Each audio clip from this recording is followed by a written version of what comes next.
I used to be in a writing group, and we would all send our work to each other for feedback. And that process really helped me learn how to recognize which feedback is useful, which feedback isn't useful. Because there are some people, if you are lucky enough to encounter them, who will be able to just see your work on a deeper level, to like how you're able to see it. I mean, we were just talking in the dreams episode about the subconscious, and its role in stories and in the the way we process things. And I've had some people who've given me feedback where they've noticed something in something that I've written that I did not intend to put into the writing, something that just happened by accident. And so, we don't really talk about this, but so much of art is sort of accidental, you just stumble into something, or you go on a tangent from what you were sort of supposed to be doing and seize something that's just complete gold. And it feels like an accident when those moments happen.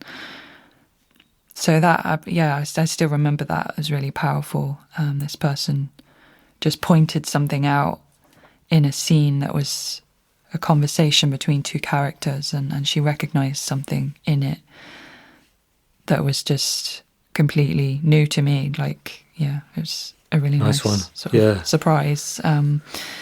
So if you can find those people who are able to recognize angles in your work that you're not capable of seeing, then that is just incredibly powerful, and it can really help you to grow, because then you can use that in future work. It's like, oh, that thing that person recognized, I can now turn that into a whole story of its own, and zoning in on those strengths. But then also, obviously, the critical side of it as well is recognizing where your weaker areas are and just developing those.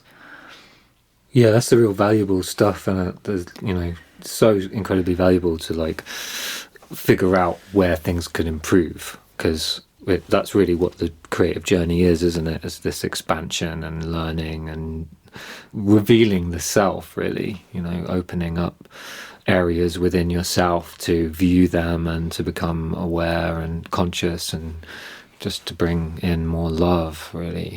Just been really thinking about what love is a lot over the last few years, and it's just this kind of infinite energy source. I definitely see my creative practice that way. It's like a kind of unraveling of the different layers of the ego, and like, looking in and just being willing to be open and vulnerable. And it is scary, isn't it? Yeah, totally. It's one of the scariest things you can do, because it's like, you are horror as well as the gentleness. You've got the full spectrum of every archetype inside of you, all being acted upon consciously or unconsciously. And that's the scary truth. I think it is like a lot easier for people to pretend that they are this and that they are not that. And that they, have a protective layer around them that makes them feel good, which is like, oh, I'm really good at this. Yeah, and it's also really easy with that in mind to just cling onto your work and not show it to anyone, and sort of kid yourself that it's perfect, and I've definitely been guilty of that in the past, just sort of wanting to stay in my little bubble of, not wanting to put your work out there, because it is scary, vulnerable. Yeah, of course it is. Yeah, because it's like, here's something that I've done, and this is something that's meant something to me, and here it is. And you're up for judgment. You're up for people not being interested in it. It's that rejection thing. So I think, it's been great for me to have a mindset shift on the whole thing, and just really kind of connecting it as my own inner journey, because you can't control the outside, you have no control over that. So like, I think it's just good to shift the focus inside, and then you come across these people that can help you along your journey, because essentially I think, like, this is one of the things I got from the interview as well, like with Michael, and it's kind of a confirmation that, I have the guidance, the inner guidance myself. I have my sage, and my sage is there to look after me and to protect me. And it's a nurturing, it's like this, I am the father and I am the son, and, I'm the community, and I have this part of me that is there to protect me and also to guide me and to show me the way and to show me what to look at, what to concentrate on, how to improve. So that was really kind of a powerful experience of the interview, because he's such a grounded person that way. And I think really individualistic human beings that really do something in the world are like that. They're able to listen to that voice, and like you said in the dream episode, we've just talked about that. Dreams and metaphors. So it's just great. I really recommend Michael's services. You can go and check out Michael Beinhorn Creative. So if you Google that, that's his website, and he offers all this artist development services, and for me, artist development is just so crucial, because it's like that's really what you're doing. It's like you're developing as a human being through the creative act, really. I submitted a track to one of his services. You could submit a track, an album. You can have coaching with him. But he gave me some great feedback on one of my pieces, and one of the things that really stuck out was that he said that I could tell that there was a point where he needed it to change. It's like, you use the word morph. It's like, it needs to morph and change. It could be shorter. So I can tell, like, what that gave me was, okay, it got boring at some point for him. And that's really interesting, because I've been sort of like really obsessed with that idea of like how long is something interesting for. And I think it really depends on the piece. But I think it's been really percolating since, because I've actually had this kind of like epiphany of like a direction I want to go in with the morphing theme. And it's been an idea that I've had before years ago, but I've never really acted on it. So it's like he's brought that out of me, and now I'm writing a whole bunch of new pieces, and I've got these like super interesting ideas for orchestration where I can like really change from one environment to another suddenly. So watch this space with that. That can be one of the most useful pieces of feedback. I got bored at this point. That's so useful, because it's like, great, I know where I need to change something, what needs to be cut. Like, it's just incredibly useful if someone is able to just tell you how they felt at different points. That is great feedback. Not everyone is able to do that. So honesty. I know, and I think a lot of people struggle with that.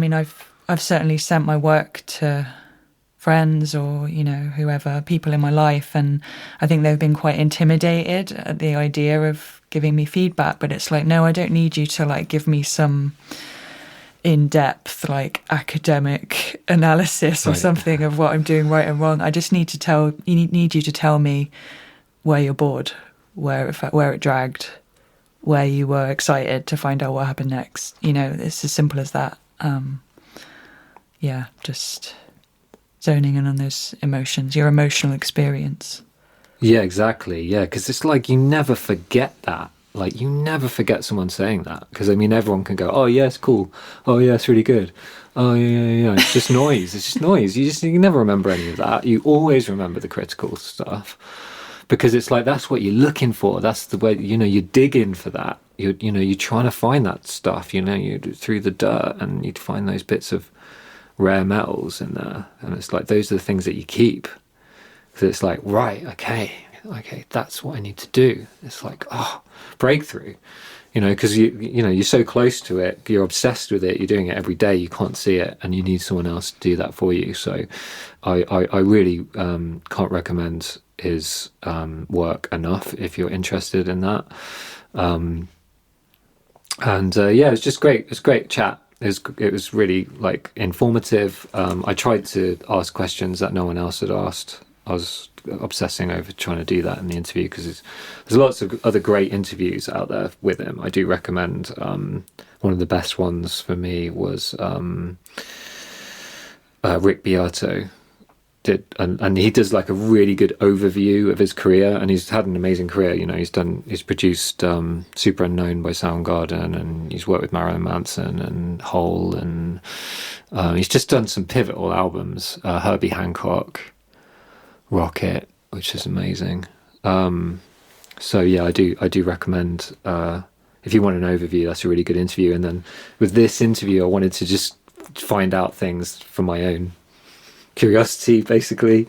So I tried to just basically ask questions that you can't find anywhere else. So it's way more in the psychological realm, and like the kind of thought process behind making things. But I hope you all enjoy it, because it was super enjoyable for me to do.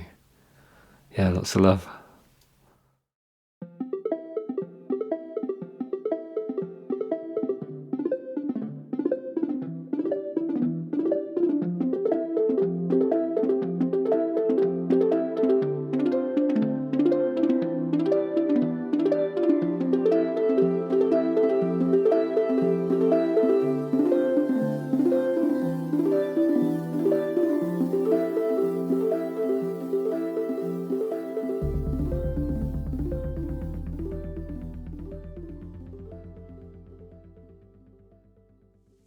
Just thinking about like what makes a record like that, and other records that you've made which have been so incredibly successful, and like you've had such a string of incredibly powerful records that have been so influential to the ears of so many producers like myself and engineers. And like, how does that happen? What belief do you have going into a project like that serves you in terms of getting such a great quality result? Well, I mean, that's kind of a broad question. Belief? I didn't really have any conscious beliefs making any of the records that I made. I just really didn't question my intuition. I didn't necessarily have a system. They don't have a system for working. I guess a specific system to produce. Like, I just kind of roll with stuff and let the project sort of determine what it wants to do, where it wants to go, and stuff like that. And I kind of pick up the slack where the project needs to be picked up. I mean, Herbie's record was much different than a lot of the later records that I made, because he needed a track. He needed people to actually construct a framework for him, and that's what we wound up doing.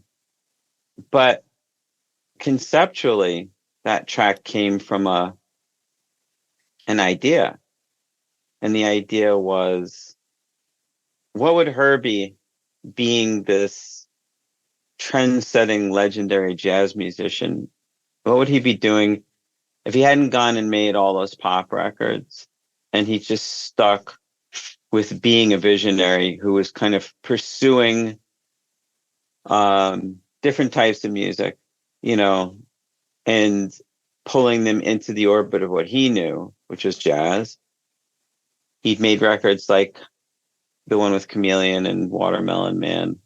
And all of a sudden, here he is, this guy who's forging new territory, and he comes smack up against this new type of music, hip hop. What does that record sound like? And that was the basis that Future Shock was formed on. That was the foundational aspect of it. So it's really a principle of visualization, I guess. Okay. Creative visualization, which it's a simple enough concept, but it's interesting because a lot of people don't really think in those terms. And as I went along, I just started applying that to the recordings that I worked on. And it really came down to two things: visualizing a record, like what it would be, what it would turn into before it got made, in some cases, even before the song showed up. And intuition. And operating under that umbrella, basically anything's possible. All you have to do is just make sure that you're in sync with your internal mechanism, how you sense what's going on, and just trust. Trust yourself. Everything works out. Amazing. Beautiful. And do you meditate, Michael? I do. I try to do it as much as possible. I don't feel that I do it enough, but I think it's really essential, especially for people who are in who take a creative role, and especially a creative role in oversight. When your oversight involves other people's music, it's very important to be in touch with how you're feeling, what's going on inside, because all of that, it plays into your creative process if you approach it somatically, which I feel most people don't do. And it's a very necessary skill to develop, being as a creative person. I think it's one of the most important skills, actually. So, if anything's too personal, just please, just say, and we can move on. But you're neurodivergent, ADHD. That's fine. Yeah, it's full on. Yeah, and I'm on the spectrum a bit too. Right, same. And dyslexia as well. So I was curious to ask about that, because I'm kind of the opposite end, I think, because I get really obsessed with stuff, and I find it really, really hard to, correct me if I'm wrong. I don't know what the situation is for you, but no, keep going. It's okay. But for me, it's like I get really super, super obsessed with things, which in some senses is helpful to making music, because it's so such an intensive process and it takes so long. But I am just sort of learning to try and figure out how to step away, I burn myself out all the time. So it's a process. That's very familiar, actually. Okay. And it's a superpower. If you look at it from the positive perspective, as I'm sure you've probably learned from having ADHD and being on the spectrum, there are positive and negative ways to look at this stuff. Obviously, having ADHD and being on the spectrum can drive you batshit. It can make you nuts. Your workspace looks like it's relatively clean back there. Mine is an absolute pigsty. Right. Yeah, I'm somewhere on the spectrum for autism and dyslexia. Not ADHD. So maybe that's okay. That's the kind of parallel. Okay. That I was kind of describing. We're kind of on opposite ends. Right. But the thing is that the obsessive nature of thought and stuff like that, it can be very useful when you're working, as I'm sure you've discovered, because a piece of music that drives you nuts, or a piece of music that isn't working, it starts to make you crazy. You just start to go what is wrong with this? And, because you can tell, and oftentimes, certainly if you're in an analytical place, when you're listening, you can tell right away what's wrong. But if not, I find myself just sitting there for hours sometimes trying to make sense of something because it's driving me crazy. And to be perfectly honest, I enjoy that. It's fun, because you're trying to crack a code. And it's like a little game. When it's not fun is when you're not working and you start having a ruminating thought that just cycles over and over and over and over again, which you may be familiar with.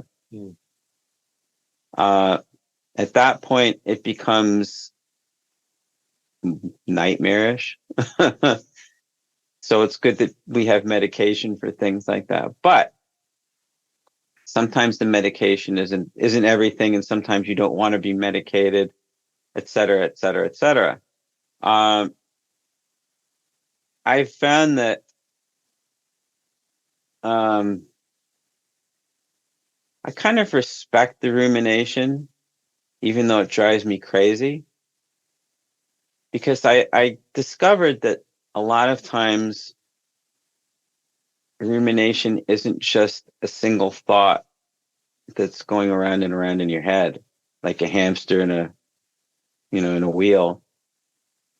It's actually your consciousness telling you that something is wrong somewhere, and it really has no other way to let you know. Usually, I've found that like the thought that I'm having, that I'm ruminating over, doesn't necessarily pertain to what I think it pertains to.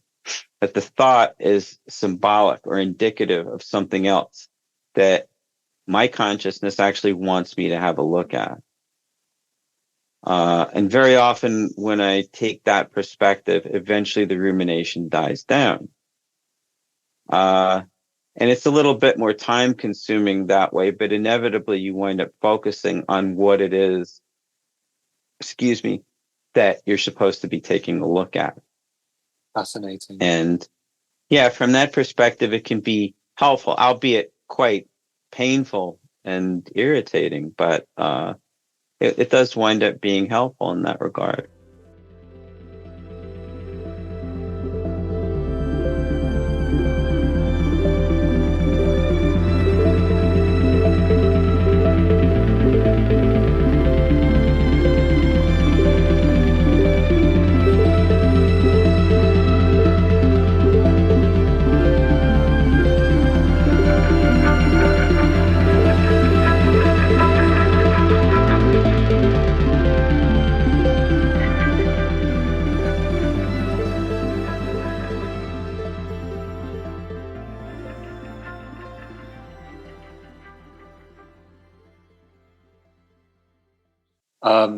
And I'm curious as to perhaps a time, if there has been a time where you've worked on a record and you've like handled all of your objections, and it's just dynamite, and you're just like, oh, you're at that point of listening where you're not analyzing anymore, and you're just feeling or you just got that essence of the thing.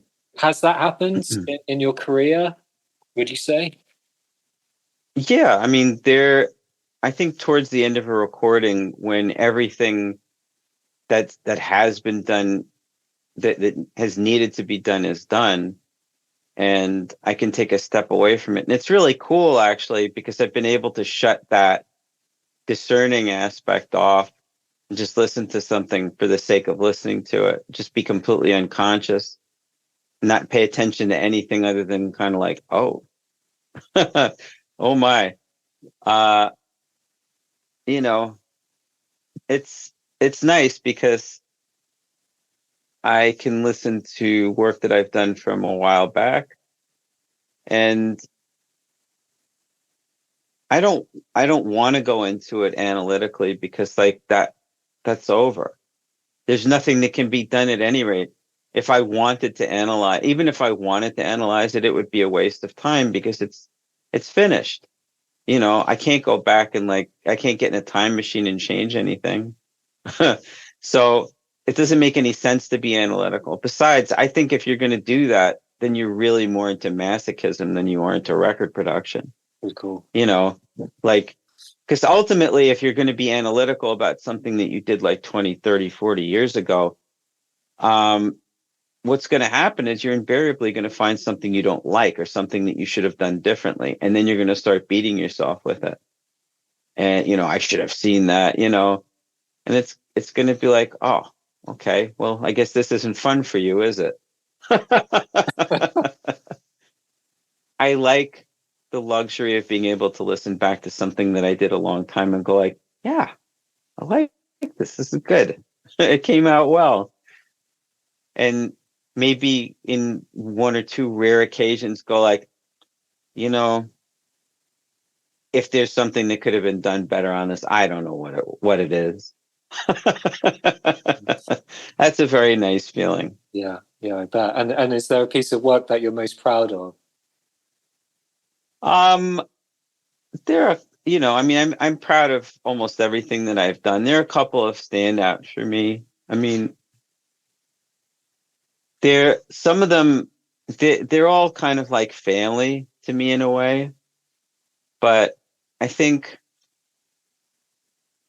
yeah, in varying degrees. I think um, two of the most two of the ones that I feel that are most like my children would probably be Hancock's, would probably be Rocket, and excuse me, Super Unknown by Soundgarden.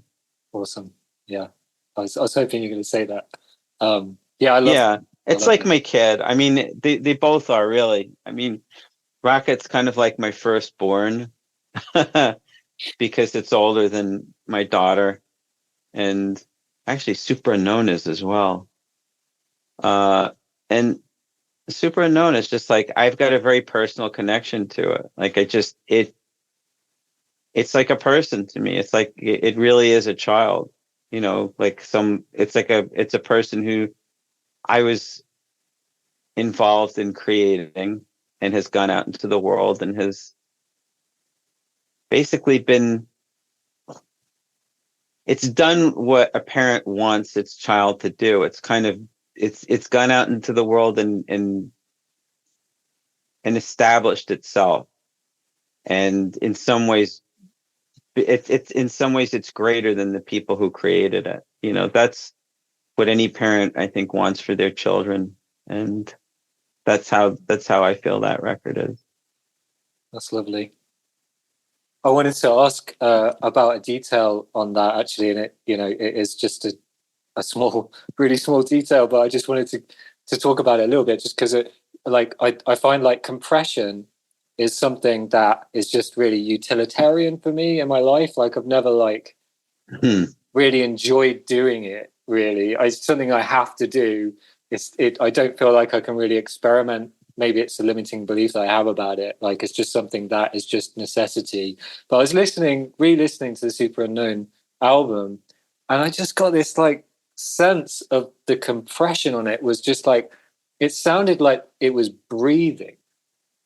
There's just Mm-hmm. this like this kind of life, like it was just it's alive, like what what's going on with is that the compression limiting you on? Can you speak to that? Do you know what I mean?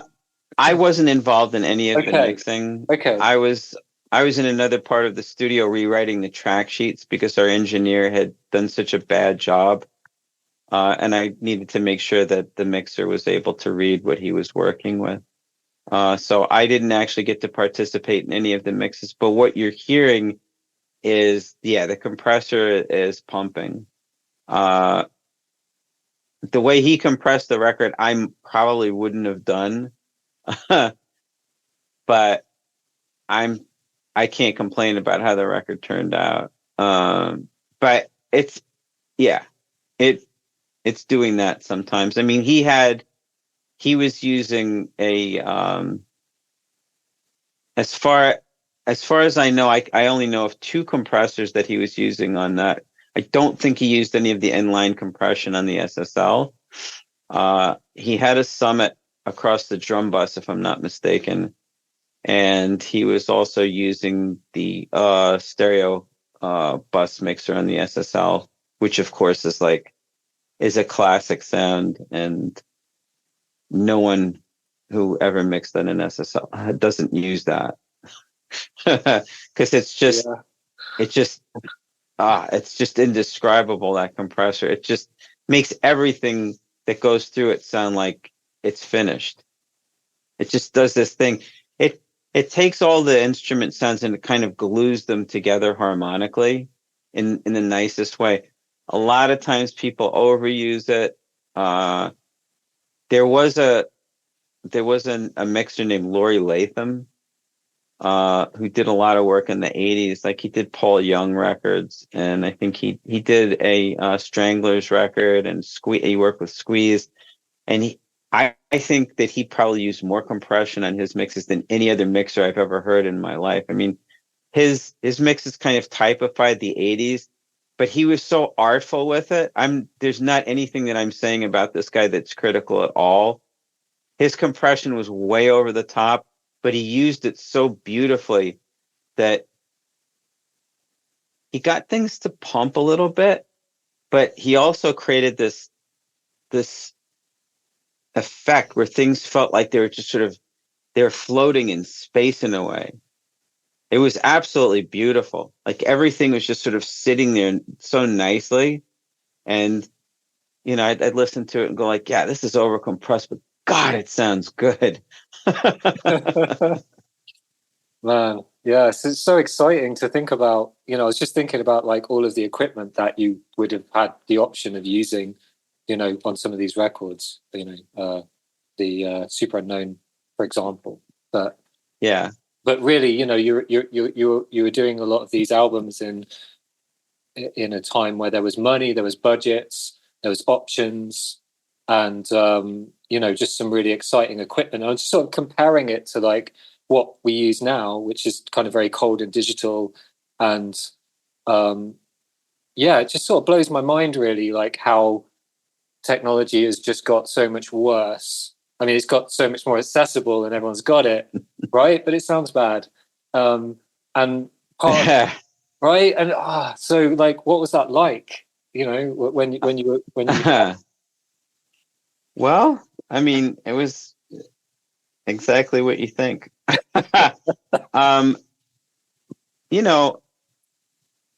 You had less options really in terms of what you could do in terms of technology. Like nowadays you can make people sing who can't sing. You can make people sing in time who can't sing in time. You can make drummers play in time who can't play in time and make it sound like they actually played, sort of. You can fool people with what musicians or performers do on recordings.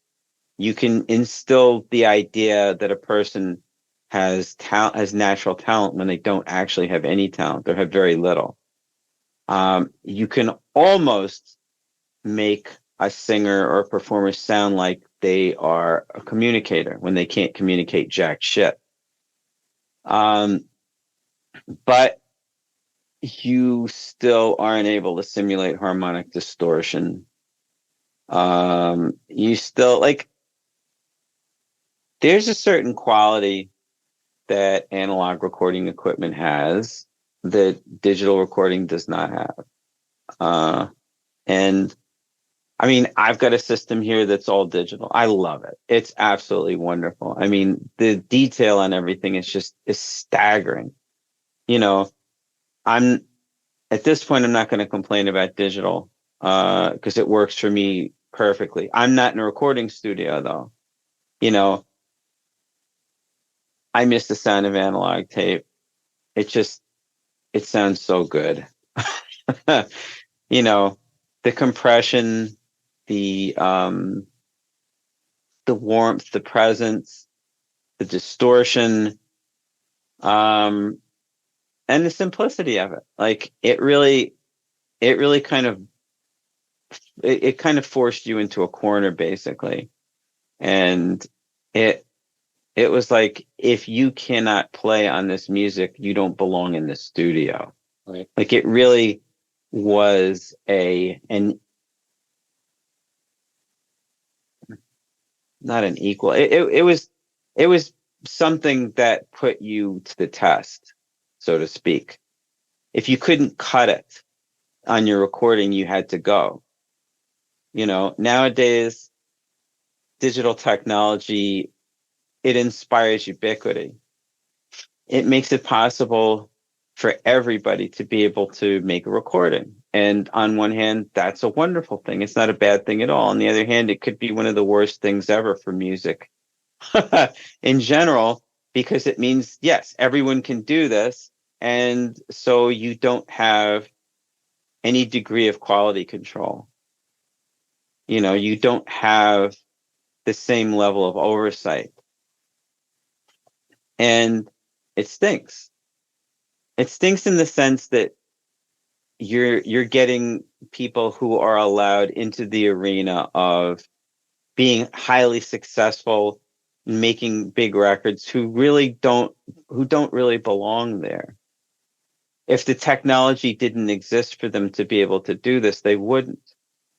on the one hand, I think it's wonderful because it gives them the opportunity to do it, to be able to be free to do whatever they want and even to be highly successful at it. But on the other hand, it doesn't really bring anything to humankind, to the audience, because they may listen to a song that an artist has done and be like, oh, that was fun. But after it hasn't really changed them. It hasn't really affected them. Whereas a piece of music that's been recorded by people who are really kind of putting everything they had into it, and where they were challenged to do the best work that they could, because, hey, you've only got like 16 tracks or 24 tracks. And, your best performance is going to be the one that gets used on your recording. And if you can't cut it, there's only so much editing that we can do on this. And this is pretty much it. So you have to rise to the occasion. You don't have a choice. So it's really kind of like it's a matter of where you sit in the whole equation, I guess, whether it's a good thing or it's a bad thing. The ubiquity is like, it's cool in a lot of ways. I mean, obviously ubiquity has also spawned like dozens and dozens of like crazy subgenres. And to be perfectly honest with you, most of the music that I listen to now is just like weird ambient stuff, that's been made in the last like year. Like, I love it. It's nice. It's like it's a great sensory experience. But on the other hand, I haven't heard anyone write a great song in decades. I'm going to say, I mean, people are writing songs all the time and they're incredibly successful. But as far as a song that's going to go up against something like Blue by Joni Mitchell, nah.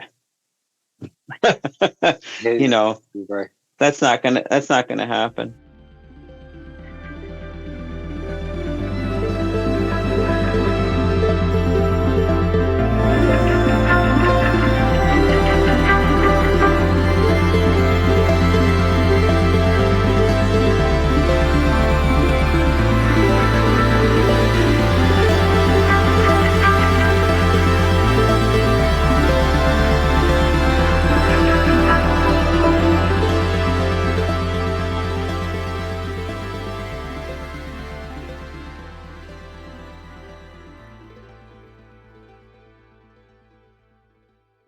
The gear that I use to record, I mean, I still have like a lot of my favorite pieces. When I did Super Unknown, I had found a rack of 16 of these old Neve 1057 mic pre's, which are germanium series. They're not silicon transistors like the like 1073s and everything that Neve was doing in like the, I guess, early mid 70s onward. Wow. The germanium stuff sounds a lot different. It's just got a lot more punch to it. And that's a lot of what contributed to the drum sound on Super Unknown. And I've never found a mic pre that sounds better on drums. They're just amazing. I mean, really, that entire record, as far as the drums, bass, and guitars, I would attribute all that to, on a pretty major level, to the pre's that I was using, and they were all germanium series Neves. The guitars were done with these 1058s. So that was pretty much the entire rhythm section sound of that record. Yeah, it's so unique. It's so powerful, and it's just so clean and like wide spectrum of harmonic sound, and it's just beautiful. Yeah, and very present too. I think germanium transistors are I can't say for sure because I've never looked. I've never looked or done any testing, but they seem like they're faster than silicon. I don't know. I mean, those pre's they definitely have a much different transient response than 1073s do. So I'm sold on those. Amazing to own something like that. Yeah, wow. And you're right. It's really resonating what you were saying about where we've come from and where we are now. I have to stop myself from getting really down sometimes about the kind of state of things, but I am also looking at it from a more positive perspective as well, right? Because there are loads of benefits, and I myself get the opportunity to use technology to make full pieces of music, and I do that relatively simply and very cheaply, and that's amazing. I think it can really get you down the songwriting thing, right? Because it's like I listen to a lot of like really like, you know, a couple of 100 years old music, you know, a lot. So like Shostakovich and Bartok and Ravel. Oh, amazing, yeah. amazing stuff. And it's just so exciting to me, like the rebelliousness of those composers, like just moving the art form to a whole different place. And like I really want that, you know. that is the unfortunate aspect of all this, that there's no evolution that's happening. I mean, even with the ambient music that I really, really like, you don't find a whole lot of evolution. People are doing incredible stuff with the technology, but there isn't a lot of evolution. There isn't a lot of there's ingenuity. I can't say that, but people aren't really moving the needle in terms of pushing beyond what's known, in terms of pushing the envelope. I think the best that we can do at this point is really pushing outward with the technology. And obviously the technology at this point is limitless and getting more so. So it broadens a different scope in a different way. The technological expanse is that's really like the new frontier right now. As far as like human creativity, you know, it's a much different thing in terms of finding ways to express ourselves. That's not entirely true.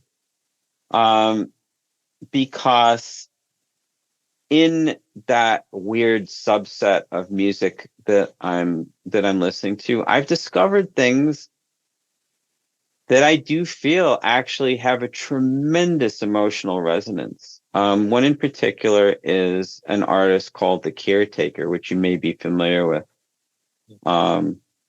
He's from Manchester. I can't remember the guy's name. And he's done a bunch of sound collage type pieces. And one of them was called Everywhere. I think it's Everywhere at the End of Time. And it's 6.5 hours. Oh, yes. That was right up my street. It's 6.5 hours. And it was originally released as 6 records. And what it is a descent into dementia. It's basically, each record represents the different stage of descent into dementia. And the guy did it after watching one of his relatives go through that. And honestly, it's one of the most powerful musical experiences I've had in years. It's certainly far outside of anything that I've heard anyone do recently. And if you go on YouTube and look for it, you'll see that it's got like 23 million views. Wow. Great. Yes. And most of the people who are responding to it are kids. And this is the thing that really drives a wrench into this whole idea that, you know, people say kids have the attention span of a flea now, that they're not like, you know, that they're all on their devices and they couldn't give a shit about anything deep or meaningful or anything like that. And it's like, no, you know, we're all human beings. We all respond to emotional stimuli. This is direct proof, because like they're all saying stuff like, I saw, you know, my grandmother die from this. Like, this is, you know, this has made me like experience what she must have gone through, you know, because when you're listening to it, and the craziest thing of all is that a lot of it's all found recordings. Like a lot of it's old 78s and stuff like that this guy like took out of the trash and went to like thrift stores and like and modified and messed around with. And you can listen to it and go, oh, you know, that's not such a great idea, but you know, it's not that exciting. I mean, what's so special about this? But if you really kind of sit there and let it percolate, you start to experience what this guy is really trying to say, like what's in there. And it's, wow. You know, by the end of it, I was like, holy shit. Actually, the last segment of it is just profoundly, it's so powerful. Wow. I will check that. And it's all sound collage. By the end of it, it's just pure chaos, but the person, the mind of the person who is dying is essentially like empty now. And there's almost nothing happening in there at all until the very end. Like I'm not going to give it away because it's something that's really worth experiencing. You don't have to sit through the whole 6.5 hours, obviously, but just to kind of like get snippets and then like check the end of it out and see what happens, and then like find out a bit about what the intention was there. That's something that kind of gave me a lot of hope. And I was like, you know what? If people aren't going to write great songs anymore, it's almost all right. Because if there's going to be stuff like this, it's almost like a seedling poking up through the rubble, to use that analogy. It's an analogy. And yeah, I mean, I think that there's potential for people to use the technology, or maybe even not use the technology, but just create recorded works that do have an emotional resonance to them, that carry some kind of weight, that can instill emotions in people or inspire them in some way. I mean, my mom is dying from dementia. So when I heard that, it actually helped me to kind of internalize what she was going through. And I feel that that's something that music is supposed to do as a communicative art form, as a means that we have to speak with one another, to communicate ideas and feelings. So this piece really did that. And I do feel that there are other people out there who are trying and are going to try to make music that does have more emotional resonance to it, even if it's not song based. Yeah. I mean, I think it's okay to move away from that, milieu now, especially since it seems like no one's really capable of doing anything substantial in it anymore. But I do feel hopeful that there are people that are going to be able to do it, to create an emotional resonance in other ways. That's beautiful. Yeah, it sounds like a piece of art, and it's something I can relate to as well, big time. Like I think you'd love it, actually. Yeah, I'm definitely going to check it out. And in fact, my grandmother went through that, and I looked after her for the last 4 years of her life, actually, and it was one of the most incredible experiences for me. And yeah, I actually wrote a piece of music called Luminosity, and it's a short piece, but it was about that. It was about the moment. Because, like, basically all of her she was in so much pain for so long, it was really, really difficult. But there came a time, she lost her daughter as well. My mother went through it as well, and sorry. It was super difficult time. But and she kind of was trying to remember that, so she was constant, and then she'd forget, and then she'd remember. It was kind of brutal thing for her.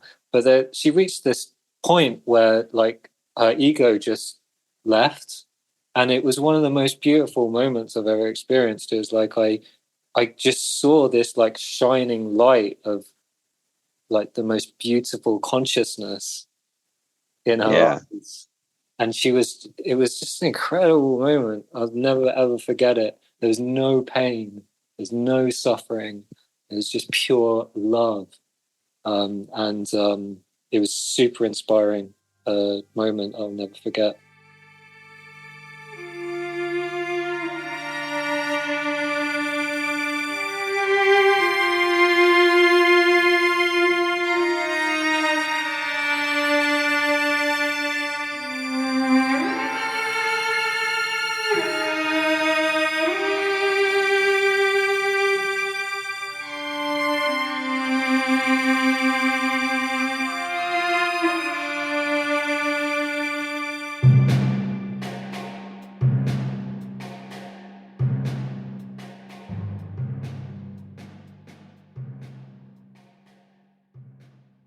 I guess there's no definites.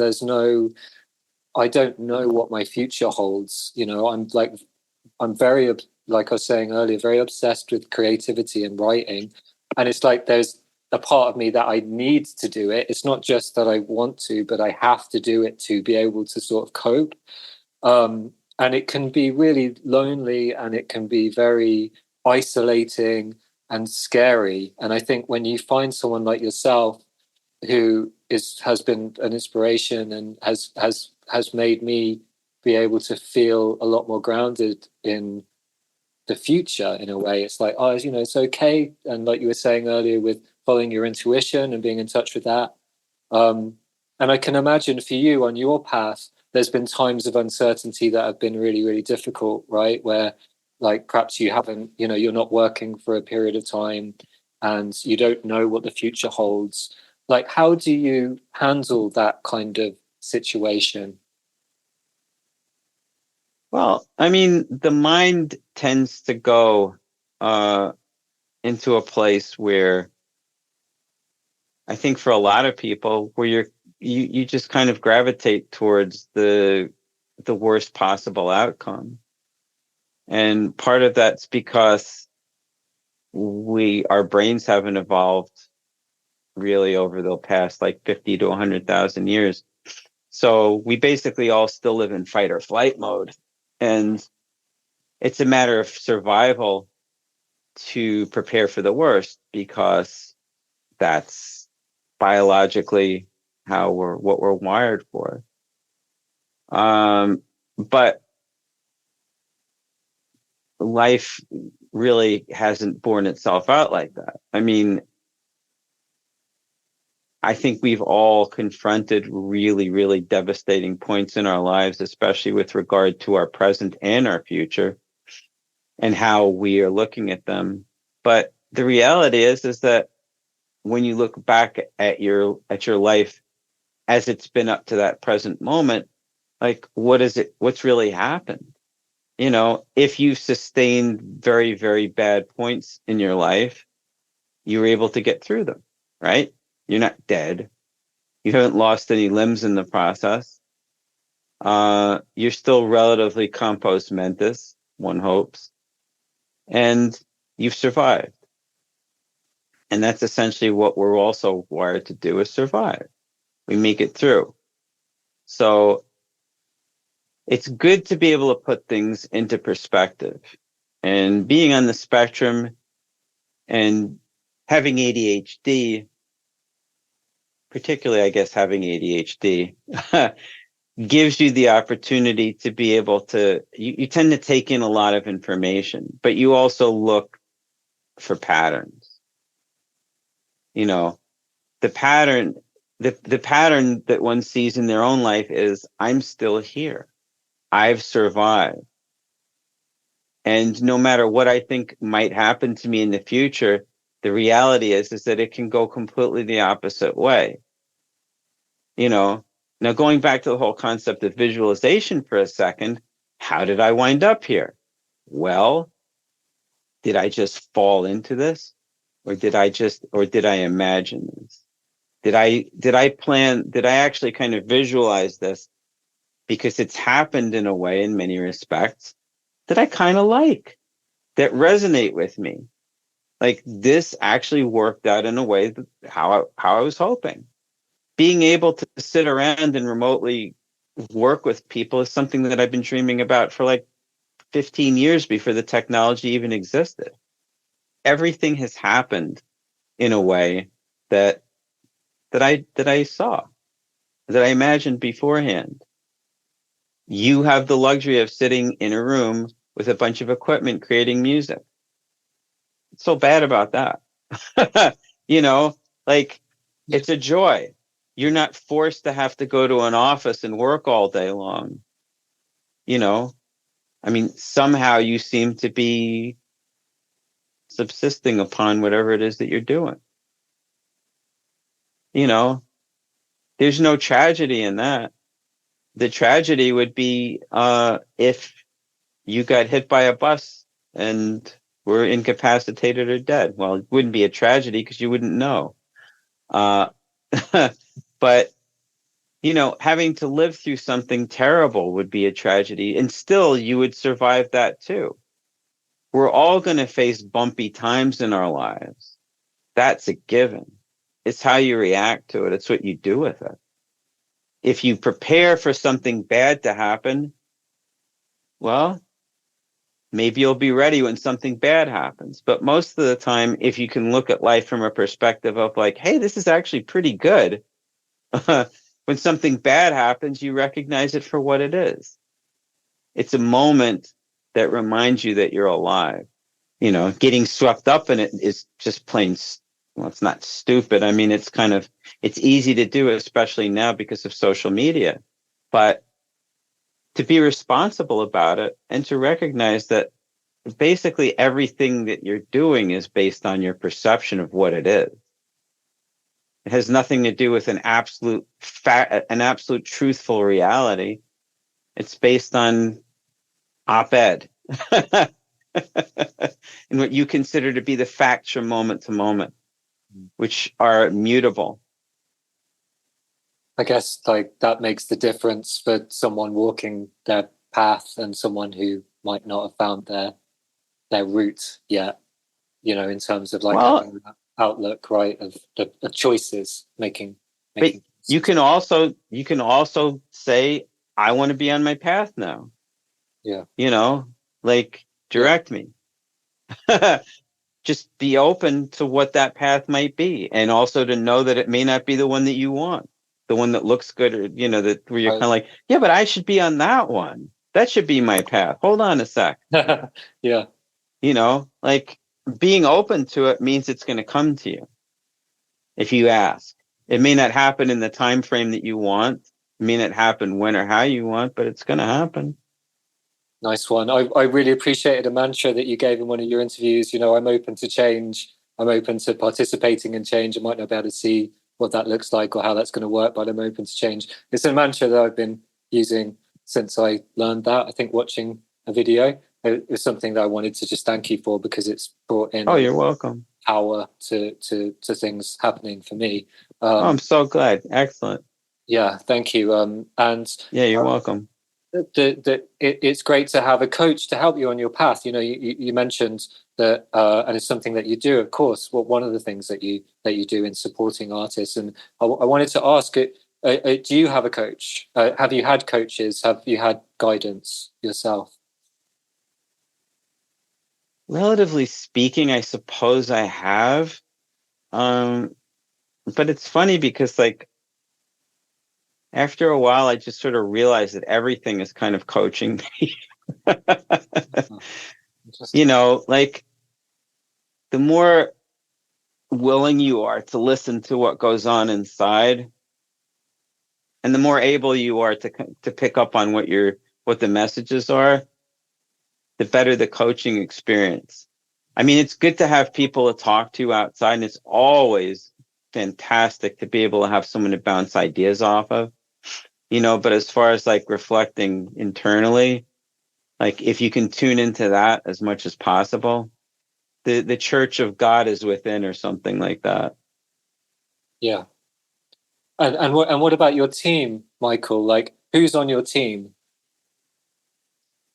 As far as like your support system, your work team, people in your life that you bounce ideas off, like, what, because you've obviously got incredible people supporting you, to be able to do the work that you do. Yeah. Who's on your team?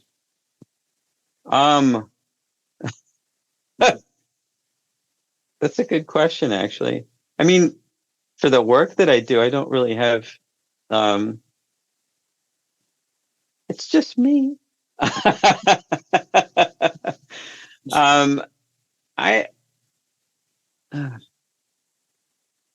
This is a terrible thing to say, but I just haven't found anyone who really who listens to music quite the way that I do. So I don't feel that I need to ask anyone for input. I don't know. I mean, as far as like social media and stuff like that, I mean, I'm useless, so I need all the help I can get. Fantastic. And I wanted to just ask about your writing as well, because I know that you are a writer, and that I haven't had a chance to check out. You got one book published, and I think, am I right that you're writing a bunch of books based upon the experiences of creating some of the art, music productions that you've done?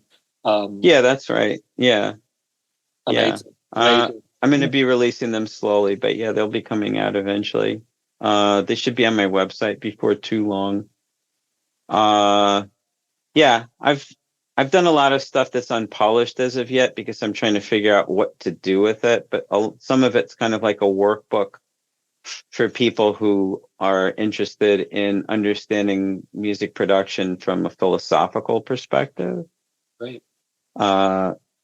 So I'm thinking of how I would go about presenting that.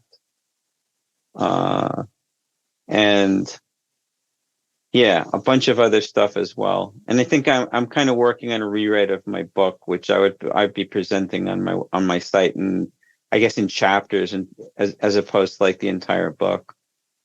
Awesome. Were you doing like an audio version of your books? That's been asked of me a lot, and I probably should. I'd love it. You got a great voice, and just to have your character and spirit come through verbally, audibly, I would love that. Oh, that's so kind of you. I'm flattered. Thank you. That would be great. And interesting that you are self-publishing. That was one thing that I was thinking about, was that the choice to self-publish is something that I also do musically. And you've worked with such giants of publishing, the biggest publishing people in music. And it's kind of cool that you are, you've got your website, and that you're putting your creativity through it. You're putting your writing, you're putting your projects through it. So is that empowering for you? Have you considered finding a publisher that will publish your book? You're not interested in that? What's your view on self-publishing and versus publishing with another organization? Well, my first book was published through a publisher, and I found from that I think it's best. I think it's a good idea to publish a book, to find a publisher, if A, you can find someone who actually wants to publish it, B, you have the opportunity to make a fantastic amount of money, because they're going to promote the living daylights out of it. Yeah, 100%. Well, yeah, I guess I don't want to take up too much of your time. I know you've got a session coming and everything. I got to jump, yeah. Awesome. Well, yeah, much love to you, Michael.